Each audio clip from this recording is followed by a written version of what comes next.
The queer thing is interesting because there's nothing on the surface of studying queer Jewish culture, certainly that I've been working on, that begs Yiddish. But there's this bizarre cultural phenomenon that I think actually may be over, I'm not sure, of people who identify as queer being attracted to Yiddish culture.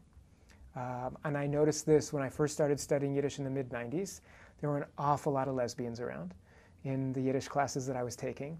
I thought maybe this is an American phenomenon. In other words, maybe this is American identity politics intersecting, right? Sort of leftist Jewishness with queer politics equals Yiddish.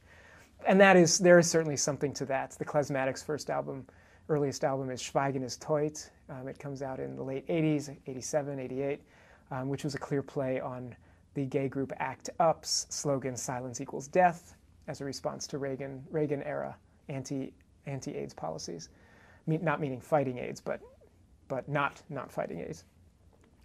But when I started studying Yiddish in more international contexts, I did a summer program in Tel Aviv about 10 years ago, and there were an awful lot of queer folk, not just from the United States, Germany, Austria, England, and I was like, something's going on here. So actually we talked about this for a while, and for them, they think that the attraction to Yiddish has something to do with marginality, that as a language and culture that I don't want to say was marginalized, but certainly became marginal either just because of linguistic assimilation, because of ideology, because of the Holocaust, for all of these reasons, that there's some attraction to it from marginal groups. But the other interesting thing is that these people from around the world weren't necessarily Jewish, and they were queer and attracted to Yiddish. So I was really starting to see something about how this generation of people was. I actually don't think Yiddish inherently carries in it alterity, leftist politics. Like I don't believe in that. But I am very interested in how people put that on Yiddish and see Yiddish and then frame Yiddish that way.